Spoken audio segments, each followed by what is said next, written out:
Hello, everybody. Welcome to the Daily Surrender. I'm simultaneously recording podcasts and also a video for you to enjoy here. And this is the first episode, and it's been a long time coming.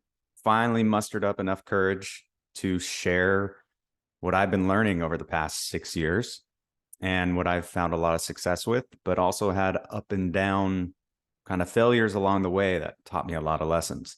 So the purpose of this episode today is really just to share some basic concepts with those watching and give you some food for thought. And if you're interested, you can keep following the content, keep doing stuff with it. If not, just kind of log it away and go about your day. But I guarantee that if you listen to this and don't just cast it aside right away, but if you kind of mull it over, it's going to start making sense, and you're gonna want to try it. I know that you're going to want to try it because it'll sound too good to be true. It'll sound too easy, and you'll say, I'm gonna put this to the test. I'm gonna try it out. And then when you do, and something happens or doesn't happen, I want you to write me and tell me what happened, or give me some kind of shout out or something. So I'm gonna pull up some slides here for those watching. For those not watching, you can hear my pretty voice. And let me get this over here. All right. So a lot of what I talk about is going to be focused on kind of the business side of life. These principles that I'll share can be applied outside of business, like with personal relationships, parenting, money, a lot of different things. But I'm going to try to hone it in on those who are selling or influencing others within their roles in a business. And it seems like everywhere you turn today, there's somebody who is now the new thought leader on the best practices and the best sales frameworks and the best sales methodologies. And you've probably already tried a lot of these. I'm putting up here on the screen just a bunch of different things that I've tried. Everything from spin selling to Sandler solutions to Challenger sales works to just following free and paid sales frameworks that you find on LinkedIn, to force management. There's a whole litany of potential routes you can go to kind of level up as a seller and as an influencer to make more money. And really, when it boils down to it, like, the principles are great, but what I found over and over again is, yeah, I'd maybe impact my win rate a little bit, or I'd maybe reflect after a call or after a deal and say, oh yeah, that went really well. That was different than anything I've done before. And I could reflect and say, yeah, that was useful. That was valuable. I don't think I've come across anything where it was like an absolute no, like, no, that's just garbage. Usually there's some nugget of truth, of wisdom, something good there. But we're in an interesting environment today as sellers and as people with jobs. Fortunately, we've got jobs. We're at an interesting point in time, and the stakes are higher than ever. I mean, we're getting told from management that every deal is precious. Like, we need to increase our conversion rates between initial conversations and initial contact to opportunities and people who are going to buy from us. Like, we can't waste this. We gotta get every person in the door, and anybody who comes in the door, we gotta sell them. It's just like feast or famine mentality. And right now it's like famine. We need anything we can get, at least for a lot of people. Some companies don't have that problem right now.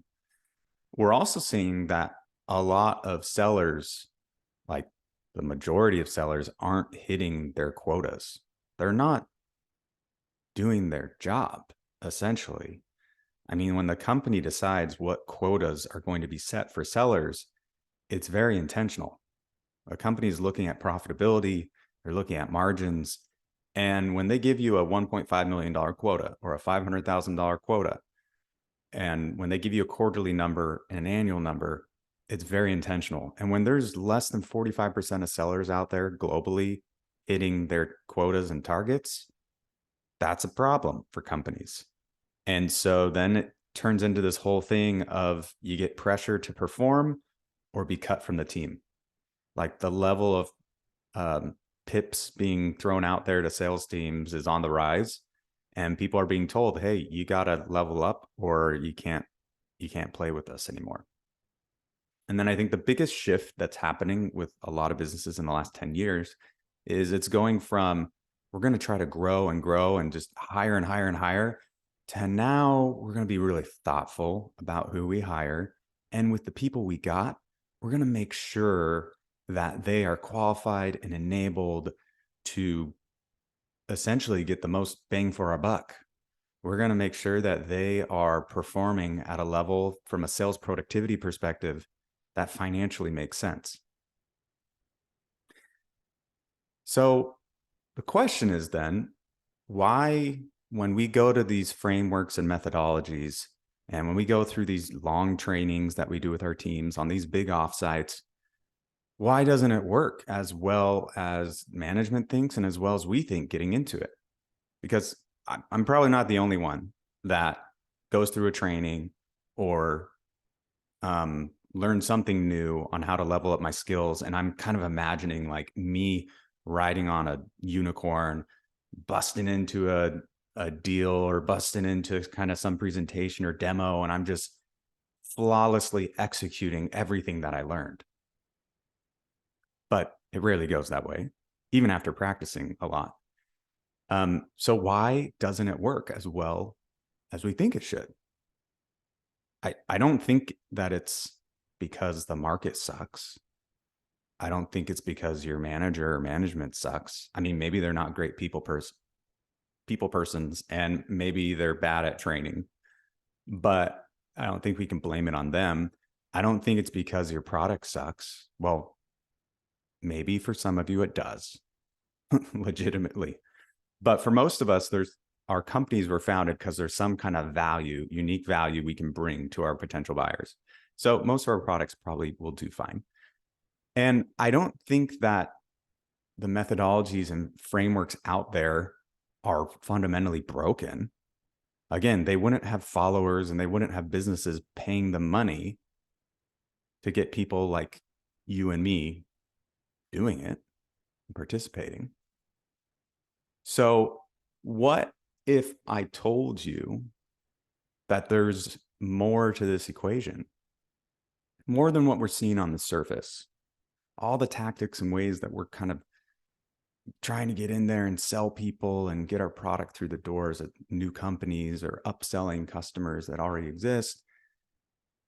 There's a lot of complex things that we try to put in, and they don't need to be so complex. What if I told you that this equation was actually a whole lot simpler? The equation of being able to overperform on your numbers and on your quotas. The equation of outside of work, feeling happy and good about yourself, having great relationships, being super healthy and having a lot of money. Like, what if it was actually a lot simpler than I got to grind, I got to fight, I got to hustle, I got to do all this and wake up at 5 and go to sleep at midnight. And I got to like all these things that culture is telling us this is what success looks like and this is how you get it. What if it's a lot simpler and we've just been focusing on the wrong things? Just want you to think about that.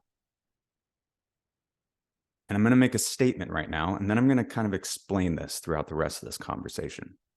The statement is this: there's more success with surrendering and letting go than all of the sales and self-help frameworks combined.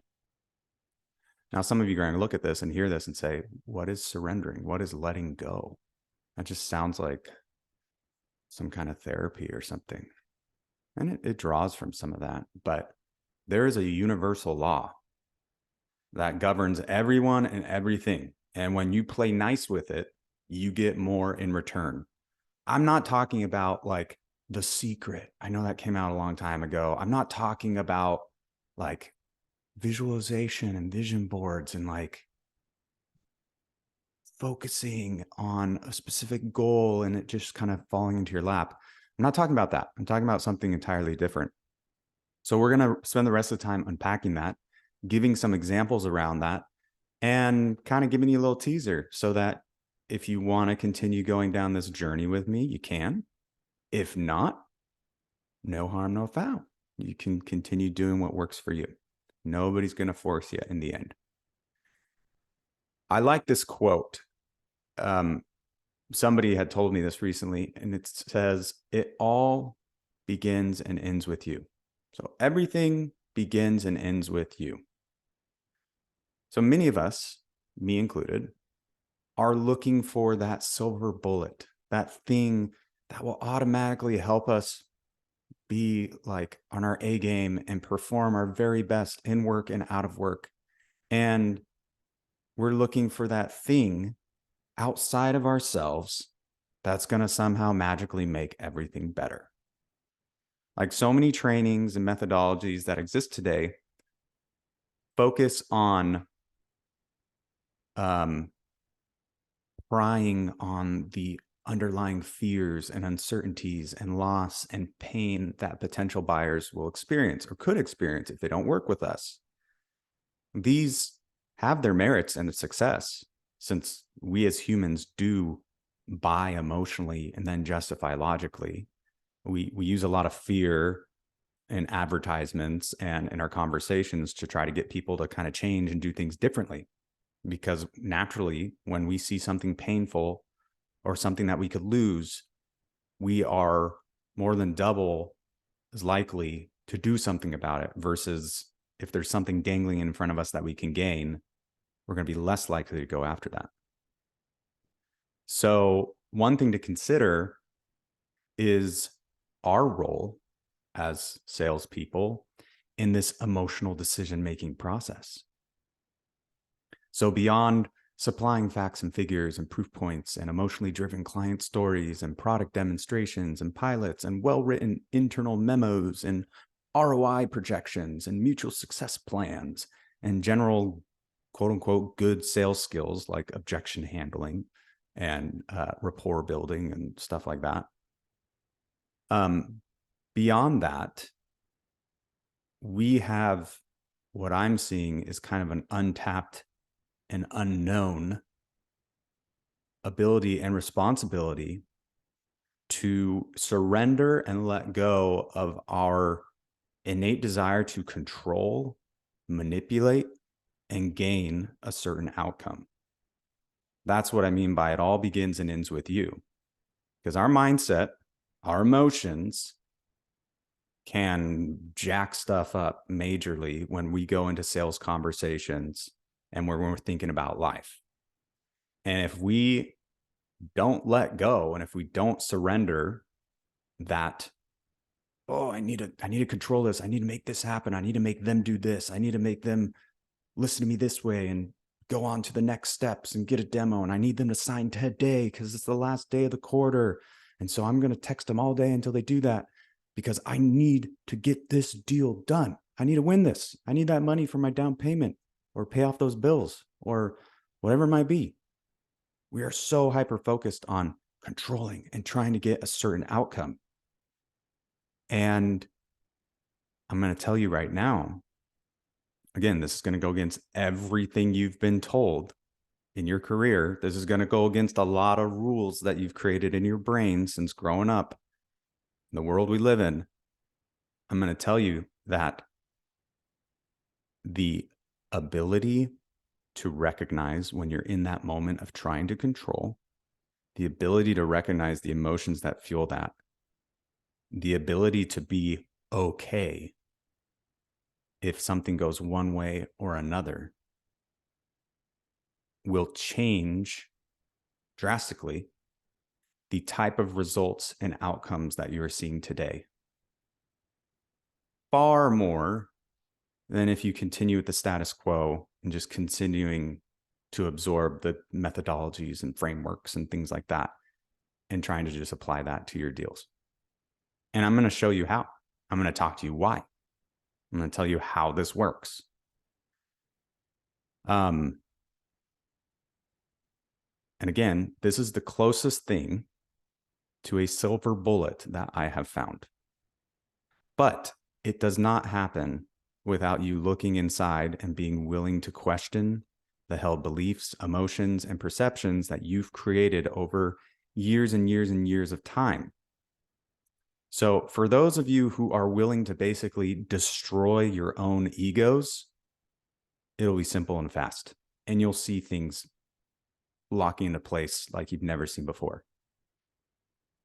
For those of you who, like myself, struggle and question and put up every excuse imaginable as to why this process can't possibly yield the results that you're being held accountable for in your job or that you're wanting to get in life, it's going to be hit or miss. So, quick disclaimer. I just want to point out where other sales methodologies and frameworks get stuff right. And there's one in particular, actually, there's two that I've seen so far that some underlying principles kind of tie into what I'm going to share. So the two that I have seen are, there's a sales trainer named Josh that I follow on LinkedIn, and I've seen him talk about this a lot. And there's another one named Benjamin that I've seen him talk about this before. And when I've done Benjamin's courses and when I've kind of followed a lot of Josh's content, I've seen them use this phraseology before that kind of dovetails into the idea of surrendering. Now, Josh, he quotes a lot of Chris Voss, who's like a former FBI interrogator. He wrote the book Never Split the Difference, and another really popular one that I can't remember right now. But with his tools that he puts out there, he says, like, you can diffuse emotionally heated conversations, you can arrive at an outcome that's a win-win for both parties, and you can develop this like ally relationship with an opposing party. So with that in mind, there's a component of Josh's sales framework that focus on detaching from the outcome. So removing yourself emotionally from getting a specific thing out of conversations or out of sales engagements. This is really hard because, again, like I mentioned at the beginning of this conversation, we're getting pressure to literally attach to the outcome because the outcome is what's going to determine us staying in a job or not. So it's very hard to emotionally detach from the outcome. But and Benjamin mentions this as well. He says, when I go into a conversation, I'm literally just there to see if there's a good fit. I'm not trying to push a next call, a next meeting, the next anything. I am trying to put myself in a position where I can determine if this is going to potentially be a good customer and basically get them to sell themselves to me, not the other way around. And this goes into a point that Josh mentions. He's observed that when somebody pushes a message or a product or a service onto us, we naturally go into what is called the zone of resistance. In this state, there's going to be tension. And there's this like natural phenomena that occurs where the person we're trying to influence or trying to sell actually becomes harder and harder to sell. They become rigid, they become unyielding, they close themselves off because they can feel they're being sold. We've all probably experienced that in one way or another, whether it's in sales or just like in everyday conversations. It's the fact that the harder we try and the more sales tactics and methodologies and frameworks we pull out that kind of come across the wrong way because we're attached to the outcome, the more withdrawn their attention and interest of the person on the other side of the table. So we basically become polar opposites. In spite of all of our wanting and all of our vision boards and our OKRs and our goals that we have on our Post-it notes on our screens, reminding us of the quota that we're going to blow out this quarter, in spite of all that, we push it away and we become polar opposites. The only way to surpass this zone of resistance and to detach is we need to surrender our will and our desires for things to pan out a certain way. So let's share some examples here just to kind of make it a little clearer. And then I'm going to go into the science behind this. And then again, I'll share a couple stories, talk about next steps. So a boy and a girl on the playground in elementary school. We've probably seen this with our own kids, with ourselves, or just observations through life. You've got, let's say, a boy that is obsessed with a girl and just follows her all around the playground, always tries to play with her, always tries to talk with her, always tries to find ways to come home after school to have a play date. And this girl wants nothing to do with him. She gets annoyed. She tries to avoid him. It's kind of like the hard to get, playing hard to get. We know what that's like as adults, and we've seen that as kids too. We've got a situation though, because eventually what happens is the boy says, all right, I'm going to stop. You know, if she likes me, great. If not, whatever, I'm going to go play in the sand over here. And it's like the girl can sense that. And she starts like getting overly attached to this boy and starts trying to get his attention and starts trying to play with him and get in the middle of his stuff. And the boy's like, what? I wanted you before and you didn't want me back. So now I don't want you anymore. And she's trying to do the same thing he did. And he's blowing her off the same way that she did to him. How do we explain that phenomenon? That's kind of at the crux of this daily surrender and what we'll get into. I'm going to share 3 quick stories to illustrate this even further in some kind of more real world examples. So go back to 2020. COVID just started. We just started lockdown. My wife had been dealing with some chronic illness for years before that with Lyme disease. If you have Lyme disease or know somebody with Lyme disease, reach out to me. I think there's some resources I could put you in touch with. Now, you'll see this a lot, the same concept and idea. You'll see it happen with people who have chronic illness. They'll be searching and searching for answers, and they just get worn down and burned out over the years of doing that. It's a lot of money, a lot of energy, a lot of effort, and eventually they kind of give up. They're like, look, I'm doing everything I can. And if something shows up, awesome, I'm going to do it. But if not, like I've done everything I can. And you will find time and time again, as with my personal story, at that moment of surrender, it's like the universe shifts and does this weird thing, which I'll explain. It's not that weird. It does this weird thing where all of a sudden, like resources and people come into your life so that you find the answers. You get what you want. And in our case, it was, man, we burned through like all of our savings. We had like a fundraiser and used the money from that. We've done loans. Like we can't keep going. And we've tried everything. My wife's still feeling horrible. And so we get to that point. We say, you know what? We're just going to let this go. And we're going to try to live our best life. And we're going to be on the lookout for anything that seems like it could be helpful. So some things started falling into place. First of all, I get this deal that basically lands in my lap. It's a person who had used our platform before. She's at a big company. She's saying, look, I want to overhaul and do all this stuff. I want to do it just like I did at this other company. I need you guys to help me kind of sell it internally. And I just need your support. I know exactly how it's going to look and everything. Let's just get going on this. It was a super fast deal cycle. It was like during the summer. This was like a couple years before COVID. And actually a year before COVID, sorry. And we go throughout this deal cycle, my manager and I, and we're like, this seems too easy. Like, what are we missing? How is this happening? what are the risks? We're doing all these like deal assessments and we're like, what's going to jump out here that's going to stop this? And nothing ends up jumping out to stop it. It's like one of the largest deals within our corporate group, and it was incredibly fast. And I got a huge commission check from it.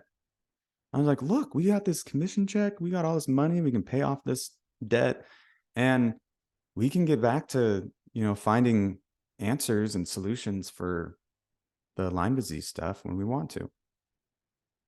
But we don't. We're just still, again, in that mindset of like, all right, if we read about something else that seems like it's for us, we're gonna follow that. So fast forward a few months, COVID happens. Kids are out of school. We got to be taking care of them. Everything's just kind of in flux, remote work, all that. You know how it went. And a person reaches out and says, hey, have you guys ever considered this treatment that's in Mexico, Puerto Vallarta? And we were like, no. And we looked into it more and it seemed like they had really high success rates. I mean, it was a lot of money to go there for 3 months to kind of do room and board and also these crazy, felt like mad science experiments on my wife. And we thought, well, we got to figure out what to do with the kids because it's not like we can bring them there with us because we're going to be doing treatment stuff all day. And I'm going to be working remote there. And then family kind of stepped in and said, hey, we could take the kids and da-da-da-da. And a plan just kind of worked its way out overnight, essentially. And within a week, we were on a plane going to Puerto Vallarta. All expenses were covered because of that commission check that came in. And we were getting the best treatments she had ever had. We started seeing her health and stamina and energy just improving rapidly. And after Puerto Vallarta, the months following were supposed to be like brutal. They're supposed to be so hard during recovery. And she did have a little bit of that, but for the most part, it was like a really quick recovery. And she thought, I'm healed. I'm all better. Like, I'm good. And it was amazing because we had not heard that for 4.5 years. Like, it was, some people would say it's a miracle. Other people would say, wow, what a coincidence that they reached out to you. For me, I believe, and I will show you, that it had to do with this idea of surrender and letting go. The next story, I was, again, down on my luck with money. I've kind of fluctuated, ebbed and flowed between how I see money. Like sometimes I see it as this like scarce commodity where it's like, oh my gosh, I got to hold on to it because I don't know when it's going to disappear. Other times I'm like, I'm just going to blow this here, blow this here. I know it's going to come back, and it does. But I was in one of those mindsets where I was getting kind of like controlling over money. And I was like, I need it to be this way. I can't let it get below X amount in my balance. And I took a breath. I was like, you know what? Okay. I'm going to just kind of let this go. I'm going to surrender that feeling of needing to control this. And I'm just going to trust that, the money that I need right now is going to come to me and it'll work out one way or another. I kid you not. Within a month, I had 4 checks arrive in the mail for stuff I'd either overpaid for or paid for, but they realized I didn't use the service, so they were sending the money back, which like never happens. And it was like around $4,000 in a month that just showed up in a few different checks. And that like never happens to me. It did happen a few other times, but I did the same thing. I did the surrender process and it happened those times as well. But this time was a little more significant. I was like, $4,000 and it's wow. Okay, I'm going to share one more story and then I'm going to get into the science behind this. There was a time when I was homeless. I was living out of my car. And in the mornings, I would go into the office. I'd use the shower, the gym. I'd secretly like change out of my clothes. And I had a suitcase that I basically stuffed in like a storage closet. And it was miserable. It was for like 3 months I was doing that. And it was really frustrating because my partner at the time was kind of managing the bank account and wasn't letting me access funds and money that I was earning through my job. I later learned this was just a form of financial abuse. I know better now. And I was really upset, as I'm sure many people would be. I was so upset, frustrated, resentful. I was like, ah, I have to reach out to get my money. This is so messed up. Anytime I want groceries or do laundry, I got to go to this person and ask them. So I was at my wit's end because usually when I'd request it, they wouldn't send it when I wanted it. It'd be like the next day or like hours later. So it was a Saturday. I was really wanting to get stuff done so that I could go to an event that was happening locally. And I messaged them first thing in the morning. Actually, I messaged them the night before saying, I need X amount of dollars to do this tomorrow. Can you send it now? They didn't. I messaged in the morning. They didn't. I messaged like an hour later and they didn't. I remember vividly sitting at the second floor table in our office on a Saturday afternoon because I didn't want to just sit in my car. And I was the only one there. And I said out loud, Nick, just let it go. You don't need to hold on to this anger. You don't need to hold them hostage. It's not like getting mad about it's going to make anything different. If they send you the money, they're going to send it. If not, it's fine. It's not going to be the end of the world. You'll survive. And like I felt that wave of like, just that relaxed feeling, like the heat just kind of flown out of my body and me cooling off. Within 10 minutes, I heard the ding on my phone that said bank transfer initiated for $150. And the money was in my account. Like, how can you say, oh, that's cool. Like, that's kind of interesting, I guess. Like, you got to know how this works. And you got to know how you could apply it to your sales processes and sales motions today. Because when applied, it's super effective. I've got more stories in that realm of things, but I want to share kind of a variety so that you can see how this works. Actually, I will share one more, a sales specific one. So during that trip to Puerto Vallarta for my wife's treatment, I had a deal. It was like a cold call deal that started. And again, I was in that mindset of like, oh, I'm just focusing on my wife's treatment. Like, yeah, I'm working, but like, if I get this deal or not, whatever. It ended up being a huge deal, like a multi-million-dollar, multi-year deal. Turned out to be one of the biggest ones for like our segment and one of the fastest closed ones, actually, from cold call to close. It was like 3 months for this enterprise, multi-stakeholder, multi-departmental program, which is crazy. And no, it wasn't just like one of those COVID bluebird deals that people hang their hats on. This was like a legit deal, a legit opportunity that could have closed anytime, COVID or not. And I remember like everybody's eyes were on it and they were like, okay, what are we going to do next? How are we going to do this? And I was like, guys, just chill out. It's going to be fine. And looking back, like that was kind of bold of me to take that approach because, you know, people get pretty maniacal about like, how are we going to do this? And how's it going to work? And so I started thinking of it that way. It doesn't mean that I just like sat on the back burner and didn't do anything to progress it along. No, I use the sales strategies and frameworks that I've learned over time to kind of keep the deal progressing on their timeline and kind of according to their stakeholder needs.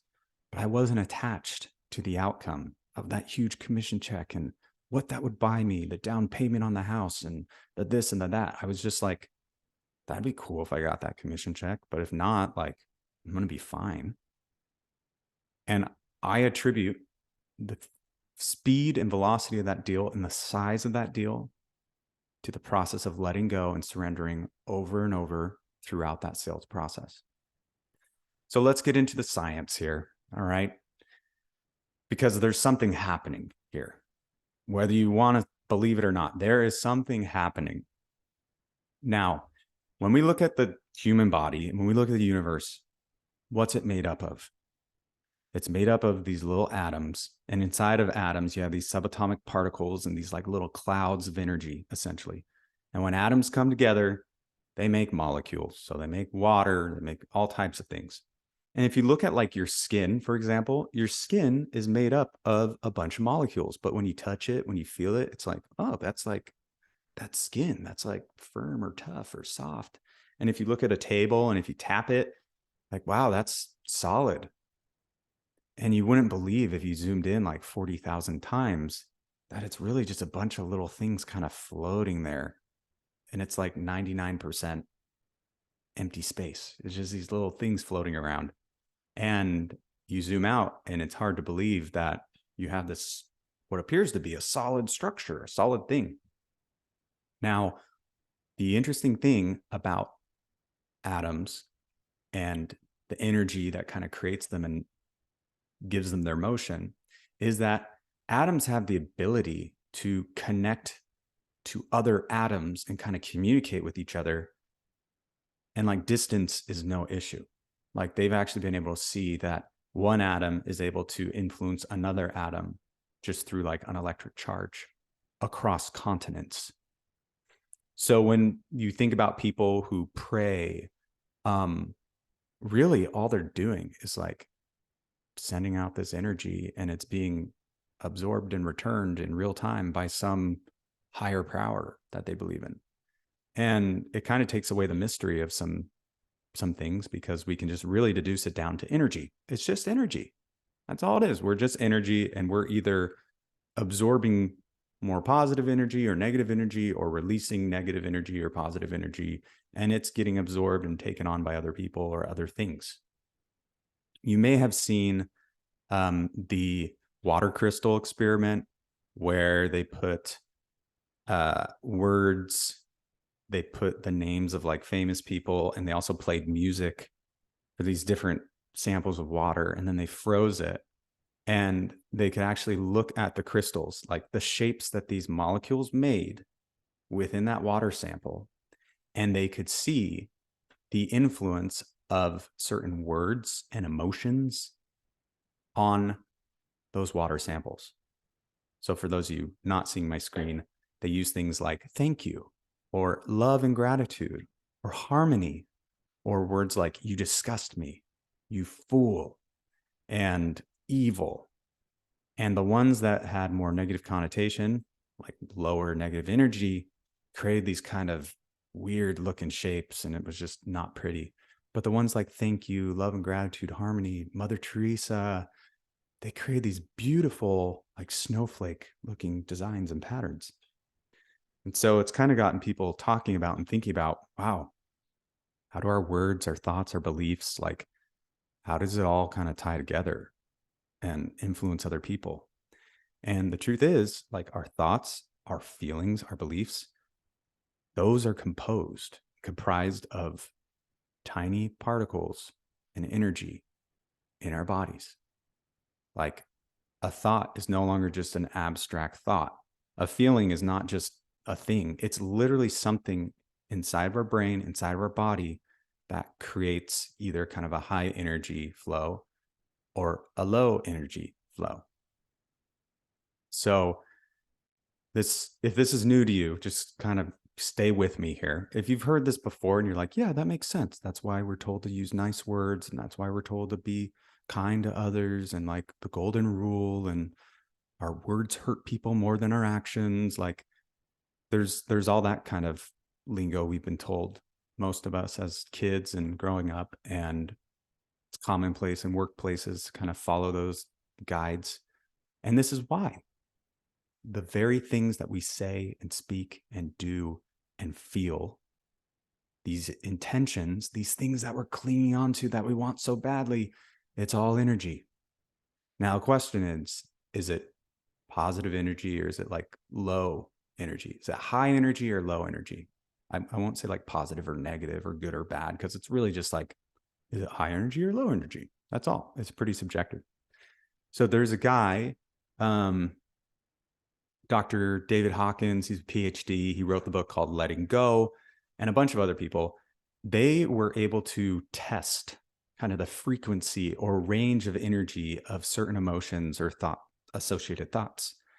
And so all the way from death to God consciousness, and then everything in between, like anger, grief, pain, guilt, hope, optimism, willingness, courage, peace, joy. They looked at all these from a scale of 0 to 1,000. 0 being on the low end. So that's where like death, shame, guilt, insecurity, apathy, depression down there is. And then as you go up the scale, you get higher and higher. And then courage is a tipping point for many, because that kind of gives you the ability to kind of go beyond and do more.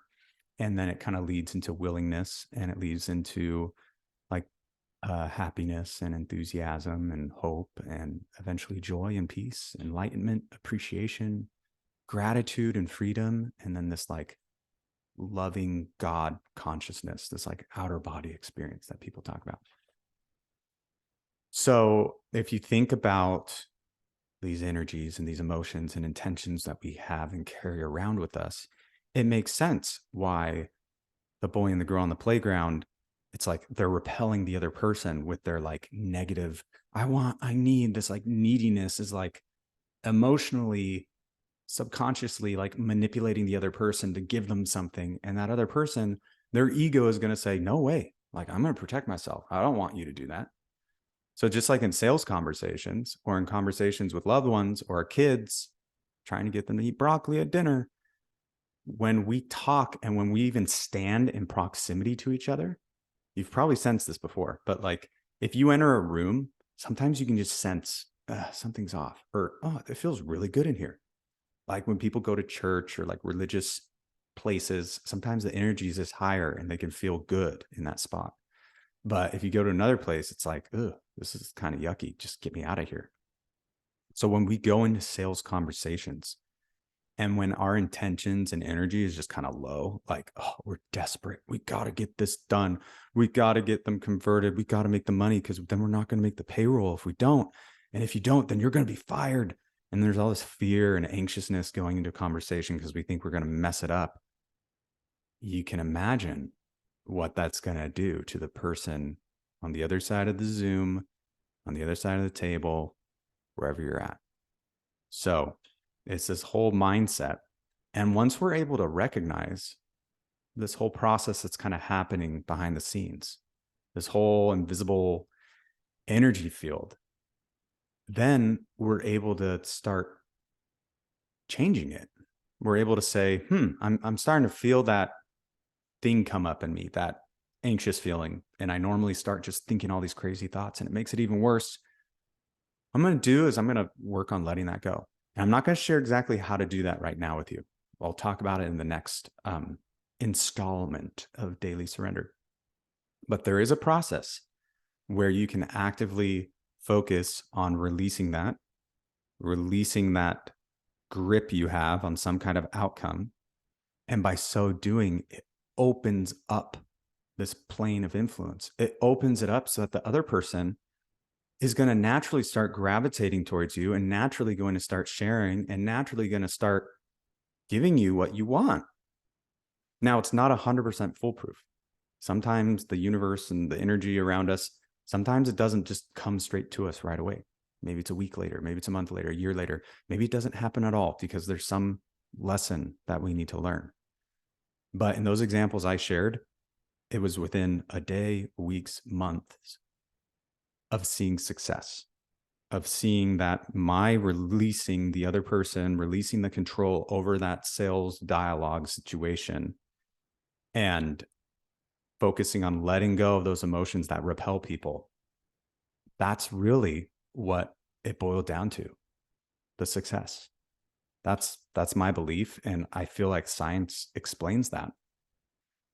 Now, when we think about surrendering, this is like the definition that I thought of when I was thinking of how to explain this to somebody. Now, with everything that you know that I just went through, surrendering to me is the ability to see the thoughts, emotions, and intents within ourselves, let them go, and at the same time, accept a range of potential outcomes in any given scenario. So again, it doesn't just have to be business or sales oriented. It could be anything. It could be letting go of that grudge you hold against somebody or the anger you hold against them and seeing what happens. I've heard many times people say, I finally let go of a grudge towards somebody, and the next day they randomly just called me out of the blue, unprompted. So you got to think about that. Surrendering is the ability to see the thoughts, emotions, intents within ourselves, let them go, and accept a range of potential outcomes in any given scenario. So a lot of people, when they hear this kind of stuff, they think, oh, this is like voodoo, weird magic. Ugh, this is a whole bunch of baloney. Cool. They did experiments about how energy can like talk to other stuff across the universe, and all that energy's inside of us, whatever. How can this possibly work? Like, there is no way that just letting go and surrendering and holding hands and singing Kumbaya in a circle about my feelings is going to help me and my team make more money and close more business. I'm going to argue that that is your ego talking. That's the part of you that's been trained for years and years that the only way to get what you want is make specific goals, smart goals, and you got to work and you got to sacrifice and you got to grind and you got to hustle, because that's the only way it happens. That's not the case. I should say that's not the only way it can happen. In fact, surrendering will yield the same and better results with less effort and less energy drained on your part. Think about how nice that sounds, just surrendering, letting go. That doesn't mean you don't make your cold calls. That doesn't mean you don't send out your emails. It does mean that your messaging will change in your cold calls and emails. It does mean that people will naturally gravitate towards you at trade shows and events. It does mean that accounts in your patch will naturally kind of have problems that you can solve. It does mean that people will gravitate towards you and what you're talking about. Because if we go through this process, the science shows it creates a whole different ball game. So that's where I'm saying all the different methodologies and frameworks I've done are kind of missing something. Like, they kind of touch on this in some frameworks, but many of them just aren't talking about this. They don't talk about the science behind surrendering and letting go. They don't talk about why this matters. And it's purely focused on the application. It's purely focused on, well, when you set an agenda, here's how you set it. You set it with an objective in mind, not just kind of bullet points of what you're going to do in the call. Or when you work with an internal champion to help them share your business idea, well, here's how you do it. You got to follow this kind of template of how to best present your idea, and it's got to be this short because they're sharing it with executives and they're used to short stuff. Like, you can still do that, and I'm not saying to throw away that stuff, because that is essential to create a good buying experience for people you're selling to. But what I'm saying is there's a whole lot underneath that could change, and if it does change, there's going to be a change in the results. And that's what I'm guaranteeing. I'll end on one story and then we'll talk about what's next. So one person who was getting familiar with this idea of surrendering and letting go, like executive at Fortune 50 company, moves to insurance company, again, Fortune 50 insurance company, is working with the agents of these different policies, insurance policies. He has a control group, and then he has this kind of testing group. In the testing group, he teaches, not exactly how I taught it here today, but he teaches the idea of, like, we're going to focus on this kind of positive outcome, and we're not going to like fight for it. We're just going to be thinking about it. We're not going to get like all knotted up and tied up about it if it doesn't work right away. We're just going to be focusing on some key principles and ideas here, some really positive stuff. We're going to really raise our level of consciousness and intention, and we're going to focus on these really positive things. And we're just going to continue to go about our day doing the way we sell insurance policies. And in a matter of 6 months, this test group sold on average 33% more policies than the control group that was just kind of doing the same thing, that had no idea about what was going on with this test group. Like that's kind of at scale what happens. And that's just in insurance. Like I don't know how that's going to change. And that's like one-to-one type of sales, not necessarily one-to-many, but I've seen it happen with one-to-many. And I just know that the results are better and different, and you feel better. Like who doesn't want to let go of those thoughts that plague them while they're going to sleep? Like I don't take melatonin anymore because I can finally go to sleep. I've cut out different medications from my regimen because I don't need them anymore. Like so many different ailments and things that happen to us physically are because we get these clusters of like just negative stuff building up in our body. Like you wonder when people are super stressed and overloaded because of work and they have a stroke or a heart attack, it kind of makes sense now, right? It's like, wow, this thing that's literally just dragging down the energy in the organ systems in my body over time has such a huge detriment on that. So what's next? All right, here's the fun part. If you want to stick with me, I'm going to continue to release content, stories, things to kind of help you mull it over and think about it more, so that if you're on the fence right now, maybe you'll see the light and want to try it out. So we'll kind of continue this dialogue of like, hey, here's one way to approach this. Try it out. Tell me what you think. Tell me what you see. Here's another way. Try it out. Tell me what you see. And then I'll also invite some guest speakers on. We'll talk about this concept, how they've applied it in their life without even realizing it, and the success that they've seen. And it's just going to be kind of a learning process together. I'm not perfect at this at all. I today found myself just like holding on to a bunch of stuff, and I had to chill out for a minute and let go of a lot of things, and stuff turned around like immediately for me in that moment. So it's a day-to-day thing. That's why I'm calling this Daily Surrender. And I'm excited to continue this journey with you. And I look forward to hearing your stories, what's working for you, what's not, and also sharing some very specific ways that you can implement this in your daily life with your job and everything outside of your job as well. So with that, I'm going to sign off. Thank you for tuning in. Thank you for listening all this time. Appreciate it. And I'll look forward to chatting with you again. Thanks.